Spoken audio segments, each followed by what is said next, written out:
Few days ago, I made a community post talking about making my own Naruto game on paper. Of course, I can't make my own Naruto game through some creative engine because I have no profession in that. But today, I have a part one. This is going to go over, as you can see by the title, I'm going over character creations. This is basically like I guess you could say Naruto MMORPG game that I'm thinking of that I actually been writing down for the past few days, and I'm just now finishing part two, but we're gonna be on part one today, which is character creation. So depending on how good this goes, I might drop back to backs or I might drop it once a week, depending on how I feel and depending on how this does. But anyways, let's go ahead and get right into it. So in the first part of the character creation, of course, you have to choose a gender. Gender is basically like the first thing you do in almost any CAC in every CAC game ever. So you choose your gender, of course, you do that. Then of course you choose the village, and when you choose the village, and you actually spawn in that village in a certain part of the village where it just tells you what to do at that point, which I will get into another part of that once you spawn in the village and all of that. But when you choose a village, you actually are in that village, you're from that village, you're originated from that village. You spawn, like I said, you spawn inside that village. You are not in a leaf, you're not in any other place, you're in the place that you were born and you were created in, or the place you created yourself in. So now this is when things get a little bit different, alright? Because you've never seen this in any type of created character game. In terms of anime games, you really haven't seen it. You probably seen it in GTA 5 because they do this. Now, what you do after that is basically you choose your parent bloodlines, or you basically create your parents. And how this works, you create your parents. So let's say you want a Uzumaki and a Hyuga, you create those two, and you can actually take a lot of traits from, like, a stronger amount of traits from one and then a weaker amount of traits from one. For example, Boruto is a Uzumaki. He has gentle fist. He fights like Hinata, but he technically doesn't have the Byakugan. I don't know what the Jogan is at this point, because as we see, it just seems like he can predict what dimension, or when people are dimension traveling, what part of the dimension they're coming out of. So he has a lot of traits from, I can say, Naruto, because he does know wind style, the lightning style, and the water style. Water style apparently comes from Hinata, which was used in the show. So he gets traits from both parents, but I think his strongest trait is really wind style, because he Rasengan, Gale Palm. That's Gale Palm, wind style Gale Palm. He uses that. So his strongest traits are from Naruto, which is insane. So think about that. And when you think about Sarada, who is the daughter of Sakura and Sasuke, most of her traits come from Sasuke. Now both Sakura and Sasuke are smart as hell, but she gets the fighting, I guess you can say the fighting part from Sasuke, because he's really, really smart in battle. She has more traits from Sasuke than she has Sakura, because she's not really good at healing. She has super strength, but she has the Sharingan, fire style, and lightning style. She also knows Chidori. If you guys don't know that, she knows Chidori. So what I'm saying is, depending on how the game mixes up the parents you create, it actually generates what traits you take from your parents. Now you can choose from the Uzumaki, you can choose from the Uchiha. I know a lot of people want to be Uchiha. You can be a full-blooded Uchiha if you want to. That is your choice. You can be a full-blooded Uzumaki.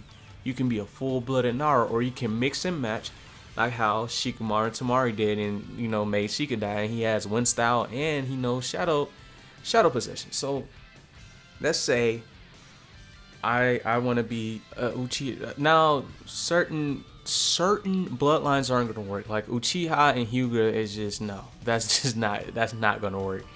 If you're gonna do that, if you're gonna do Uchiha and then Hyuga, then you're gonna mix in. You're either gonna get the Sharingan or the Byakugan, and then the other traits that you generate from the other parent whose dojutsu you didn't get, that's pretty much what you get on there. So let's say I get the Sharingan, but then I have the Gentle Fist fighting style with fire style is my main element, and then lightning style is my secondary, or even wind style is my secondary. It can work like that. So the dojutsu thing is kind of just it's a lot. So Parrot Bloodlines can play a big part in this, and I think that would be cool because we haven't seen that before. And we don't need people walking around here just casually just walking around this world with renegades and all that bullshit, because it doesn't make sense. How can you have the Renegon, then you have water style, then you have lightning style, then you have earth style, like these? And when we go back to Shinobi Strike, it just doesn't make sense, because Kekkei Genkai are supposed to be very unique. Dojutsu are supposed to be unique to that clan. Or, Sharingans can be used for anybody, but it is mainly a Uchiha thing because it drains the body of a person who's not a full-blooded Uchiha, for example, Kakashi. So it would be kind of stupid if you could just have the Sharingan, the Jojutsu, and then you have all these crazy Kekkei Genkai that you just randomly can obtain instead of actually having parent bloodlines. So I think that should play a huge part in character creation. So yeah, that's with that. And of course you have the strongest element, like I said, elements. I would say the parent bloodline should matter when it comes to your elements, but if you were given a choice to choose your elements, I think you can go with your strongest element and then a secondary, or you can actually balance them out. Your strongest element will be stronger, of course, than your secondary, but if you balance it out, you can actually learn more than 2 elements, which is what all five chakra natures. So it depends, but when you use all 5 chakra natures, you get neutral damage from your jutsu, which will kind of make sense to balance out the game. So if you do strongest element, each element will actually have some type of side effect, just like in the show. Wind cancels out lightning somehow, water cancels out fire. All this stuff that just actually makes sense, and it's actually true to the show. As you guys can see, I've been doing my research. Everything that I'm stating is actually true to the show. Wind cancels out lightning. Somehow it does, because in the show, Kakashi says wind is, I think wind is lightning's, weakness pretty much. So makes sense. And then after that, of course, you get to choose beginner clothing. When I say beginner clothing, think about Naruto before he graduates the academy. Even little Naruto, when he had the goggles and all that. Even when he had the little puffer jacket. Or you can think about Boruto before he graduated from the academy.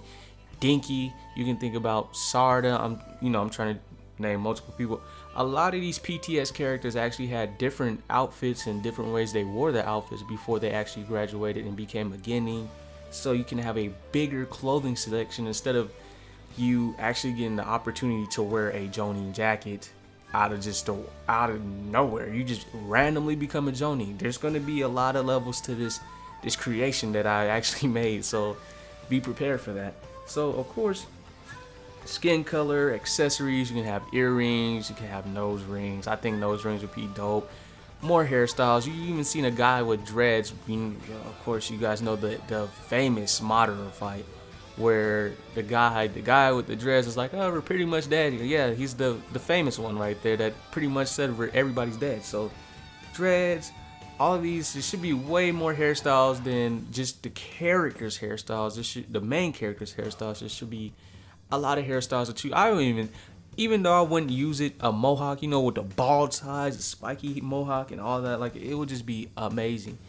But that is pretty much it for the character creation part. And I was actually able to stretch this out for 10 minutes due to the bloodline thing, so you guys can actually understand where I'm coming from when I actually say this. So back to the bloodlines. You guys let me know what you think about the bloodline thing. I think that it will actually balance out the game instead of you guys just, you can either choose full blood. You can even be, like I said, you can be a full blood Hyuga. You can be a full blood Uchiha.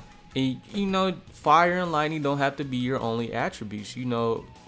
Some Uchiha basically master, they're masters in fire jutsu, but if you want a secondary, that can be optional.